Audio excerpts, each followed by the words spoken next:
more than just a podcast experience. Get your piece of the action. Become a bounty hunter, and you'll gain access to Hunter's Lair, where challenges are posted for every episode. Solve the challenges, and you'll be rewarded.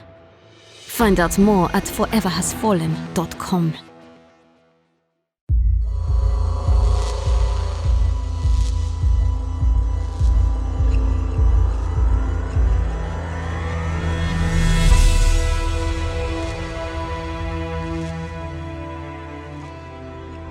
As social media networks go into global meltdown, tech stocks have been slammed. Today the world is mourning the loss of 70 million digital lives. Mark Zuckerberg was caught avoiding the press as Facebook shares crashed and his board summoned an emergency meeting. Some say to fire him. excuse me, thank you, yes, hello, and goodbye. Mr. Zuckerberg, do you have any comments regarding Karl-Axel and the fall of the Forever Social? No, not really. Why is there lack of transparency for the deal you struck with the Forever Social? Cocksucker. Okay. That was Mr. Mark Zuckerberg. Can we cross to the weather, please? Good morning. Let's talk about the weather. Well, it's going to be a beautiful sunny day today. Zuckerberg survived, but only just. It's hard for me to explain just how freaking crazy everything got when the Forever engine went pop. But a good friend of mine, whose wife doesn't know how awesome he is at giving blowjobs, it's always the married ones you gotta watch, summed it up really nicely. Welcome back to CBS News Power Hour. To provide final editorial comment on this momentous day, as the world seeks to understand what happened, we turn to Todd Richards. Thanks, Bob. We all live in this connected world, but more than that, we have the digitalization of everything, including ourselves. The Forever Social meant so much because it was connected with everything that matters to people today and tomorrow. The pervasive power of AI had people effectively automate their digital existence, thanks to the Forever Social. Now that is gone. So too are unfathomable amounts of data, taking with them advertising revenues that dropped like stones. The clicks have stopped, algorithms are bumbling about, and no one really knows what will happen next. And still questions remain over data sharing, data acquisition, and deals between social media giants and the Forever Social. The destruction of the Forever Social not only removed 70 million digital lives, it robbed people of an attainable dream of immortality, if only in zeros and ones. Truly today, we can say that forever has fallen. Yeah, Todd. Nice words. Good work. Love to the wife and kids. Yes, indeed. Forever has fallen. My apologies. I should introduce myself. I'm Håkon Blixt. If you're yet to guess, I'll be your guide throughout this adventure. What qualifies me is that I know our friend Karl-Axel better than most because I tracked him. I stalked him and finally got him to agree to let me write a book about him. I love being a celebrity journalist. Speak of the devil. What do you do when you've fled the scene of a very yucky crime and your billion-dollar fortune has just evaporated in front of your sparkling eyes? You also happen to be one of the best-known faces around town. Okay, stop. Just stop. Okay, focus on the next 10 clicks. Make it, and you are fucking gone. First, get yourself inside this thing. Answer, you little bastard. Hey, it's Håkon. Who is it? It's K.A. Who is it? It's K.A. What? Huh? Turn the fucking music down, you idiot! It's K.A. Turn the music down! Gotcha. It's just a voice recording. Fuck! What an asshole. Håkon! It's Guess Who, on a burner. Well, that was quick. Oh shit, it really is you. What the fuck, man? I mean, really? I was kinda gonna ask you the same. Every scanner in the goddamn city's screaming your name. Where are you? Are you in a position to have a chat? I'm closing my door now. Fuck. Let's first get something off the table. I did not butcher Linda, and I certainly did not tear my own fucking kingdom down to the ground. K.A., I don't know what to say, but the world is on fire. I have people from countries I've never heard of crawling all over me. I have an interview on TV in 30 minutes. Yeah, that fucking book you really had to write. It's become a real door opener for you. Listen, I believe you, of course, but why have you gone to ground? Oh, looking for an exclusive? No, not at all. Håkon, let's get something clear. Believe it or not, you are the only person I can trust to have this conversation with. Plus, I'm, as you know, most likely to be at the center of this. Yeah, sure, that too. But that trust has zero fucking tolerance for any anomalies. You got it? If I even dream about you leaking or pissing on me in any shape or form, you lose me, this, forever. Are we clear as an Eagles harmony in 77? Absolutely. Truth is, of course, I was scheming like hell, thinking of the pros and cons of, on one hand, do I keep the faith with KA? Or on the other, let the cops know. Or I've run out of hands. Okay, a third option. Go public in 23 minutes, right when this was hottest, and then work with the cops? I know you're spinning those wheels, so let me help you gain a true north. Whoever did this has the resources to take me on. Think of that.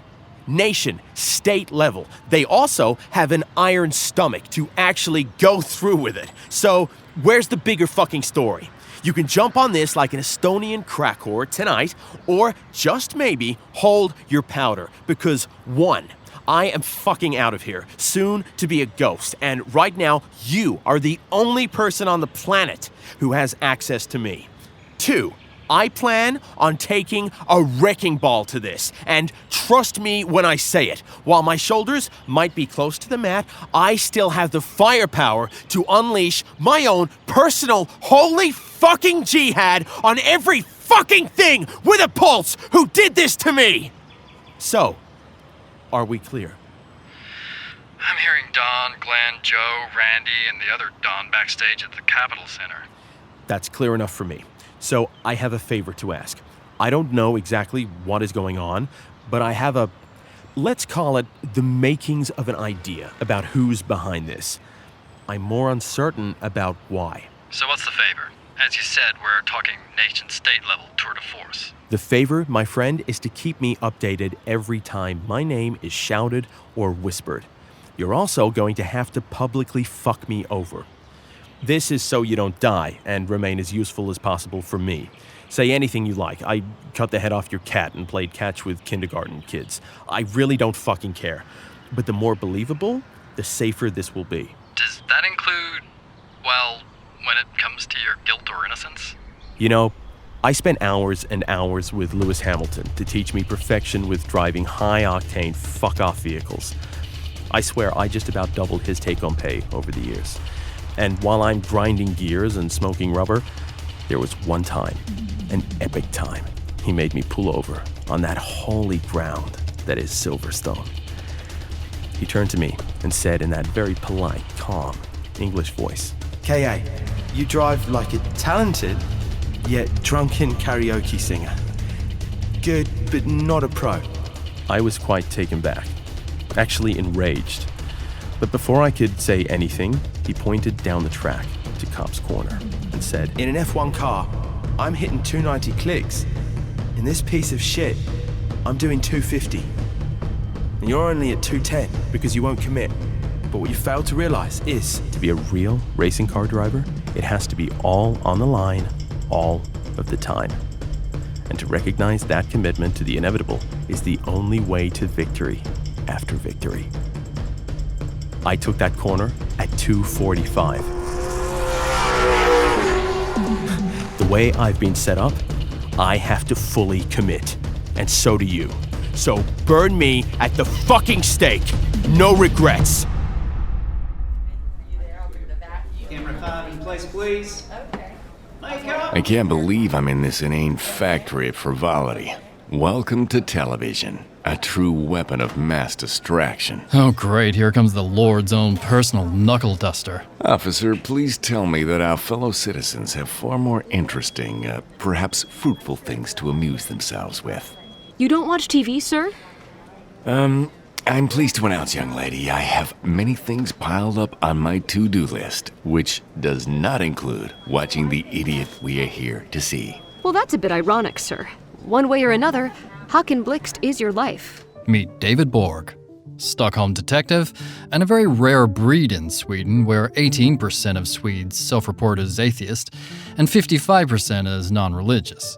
David has so much Jesus in him that he literally carries about 74% of the population. Hey you, Blixt. Just a minute. I'm about to go on TV to be interviewed. I'm Detective Borg, and I don't care if you have a heart-lung operation to get to. We are having this conversation right now. Your dilly-dally with fame will have to wait. Oh, really? Okay. So what, am I under arrest? 1 minute, Hakan. No, unless you have something to confess. No, Detective, nothing at all. But I am going on this program, dilly-dally and all. How about I jam you up with a little obstruction? Hakan, for fuck's sake, get out there! Go for it. I'm sure the world's press would love to see Stockholm's finest, at their finest, grappling with little old me. You look like you'd enjoy that! Huh? You think so? Come here, you little... Sir, leave it. And we are on in 10, 9, 8, 7, 6, Listen and learn! 5, As 4. soon as he is done, Shh. I want that person in a patrol car and at the station. Yes, sir. So, you'll learn to love David. Under that hard exterior beats the heart of a cold-blooded asshole who prays I go to hell, even though he really believes it's all a done deal anyway. Waste of a good prayer if you ask me.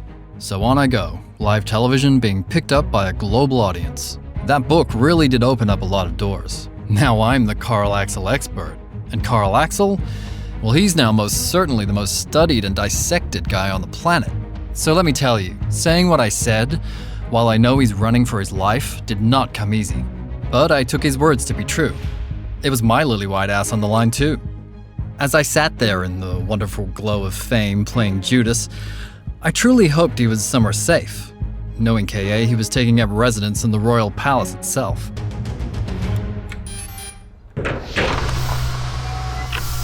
Made it. Okay, Lada. Time to talk. We have heads to hit, and it's gonna be like whack-a-mole. Lada? Lada? Hey! Lada! Fuck. Lada, no games, please. You know what just happened. Lada? Okay, Lada, stop fucking around. I've just walked across the whole city, and... Linda? Is, well, dead. I need to talk to you. Now, come on, please. This is silly. Lada, you engage with me right the fuck now. Now! This is really beyond everything. Jesus. What? Jiminy, open up preferences. Lada. Okay, where are you? Opening preferences. Lada? Jiminy, check last known record of Lada. Check her last fucking quad activity. Right from the register. Checking last fucking quad activity for Lotta. Last quad activity for Lotta is 5 days ago. That's fucking bullshit. I spoke with her today. Fuck me. Okay. Quality of last quad activity. From 5 days ago. And don't fucking repeat what I just asked. Just fucking do it, okay? Okay. Sorry. Lotta's last registered quality of quad activity from 5 days ago is 0.6. Jiminy, you know that is impossible. When did you last talk with her? This morning, just like you. And once again, this is very important. Please change your password on the Forever Social website secure login. Lotta1618. Nice tribute to... Jiminy, become part of the solution. Because right now, you're in the problem side of the ledger. Part of your protocol is to keep a watch on her vital signs. Now you're telling me she's been comatose for the past 5 days? The data you requested is retrospective. My protocol is still in place and 0 red flags raised. As per the system you designed, Lotta's health has been perfect, but now it seems she has vanished. And before she did so, yes, there was very odd data on her health, which has only appeared now. Karl-Axel has not been forthcoming with his ultimate aims regarding the Forever Engine. Yes, he loves the gushing flow of cash and fame, but he's been fueling an ultimate dream. The complete, albeit digital, resurrection of his long-lost sister, Lotta Mathiasen, who slowly withered away because her biology freakishly achieved the near-impossible task of giving her cancer, which riddled throughout her legs, pelvis, and, well, game over. Here's an audio session we had when I was putting his book together. So, you were close with your sister, Lotta. She was about 2 years older than you? Sure, you can say close. But she, there was, for a time, is everything I cared for, or about. She was only 27 when she died of a rare bone cancer. Ewing sarcoma. How did that impact you? For a celebrity journalist, you're asking some big questions. Seeing we are here, her death had a profound impact on me. I can't recall a moment of happiness without her. The best of times was during summer. She was a prolific gardener. She made those roses sing. I've still, to this day, never seen such depth in color. Is it true that you never buy or allow roses at the office? You're full of surprises today. Yes, it's true. I cannot buy roses, and it may seem odd, but yeah, roses are a no-go at the office. Why? Fuck.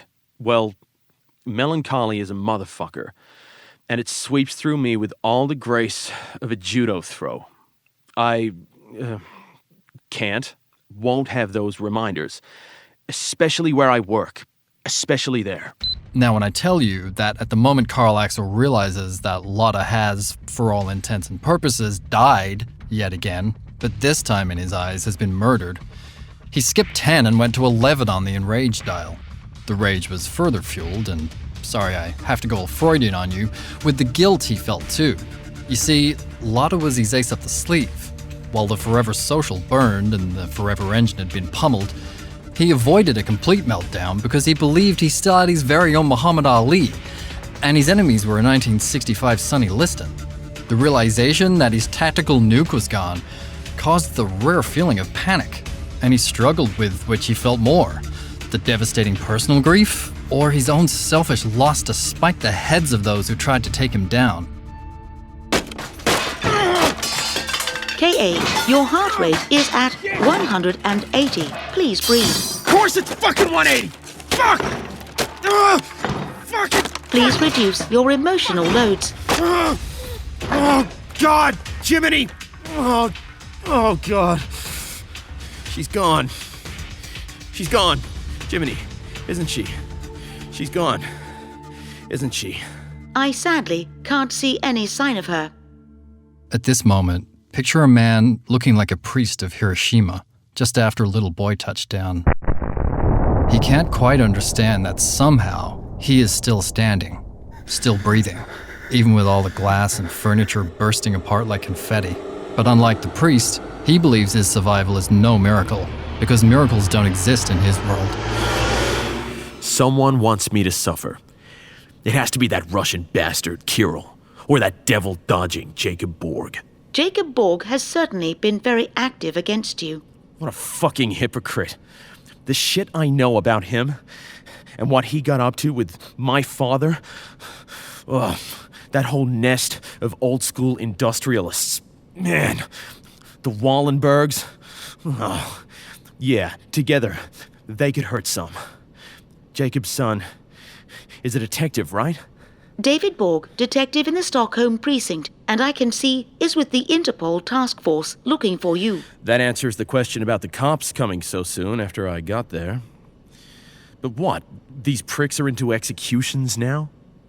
Or were they gonna pray Jesus into me? You certainly have a way with people. Jiminy, get me what you can on David Borg. He'll be the one they use. Those old men, fucking cowards, every single one. I need to understand their talisman. Detective David Borg. Hello, David. How's my favorite son? Have been better, Father. I'm hunting the godless Corinthian. He still evades the impending justice that truly will be delivered upon him. I was wondering why I heard nothing. Apparently nothing to tell. I have pulled in all the resources I can, Father. He has that swanky luck of a true boulevardier, and I prayed my heart out to make sure I am the one to snare him and deliver him. Oh, for all the things he is. My dear boy, keep praying. The god did not throw the stone. It was all David, your very namesake. He And he alone summoned the courage to call out the greatest of the heathens and smash his skull. You too have to summon courage to face this evil man, who has been systematically deconstructing faith of millennia, the faith that cowered Vikings of old and delivered them to the love of Christ. Trust me, Father. Believe me, I have not given up. Oh, I will catch him, I swear on all that is holy and with all my heart. I too, just as David did in ancient days. I will deliver Karl-Axel Mathiasson, and if God wills it, I'll cut his head off so no more can he harm which is good, right, and holy. Make it so, where there is a will. And so you have this firmly impressed on you in every day. Tonight after prayers, our flagellantism will be 20. Double? You need the steel of Christ, the warrior of revelations, and the pain of Jesus at Calvary to get this son of a whore.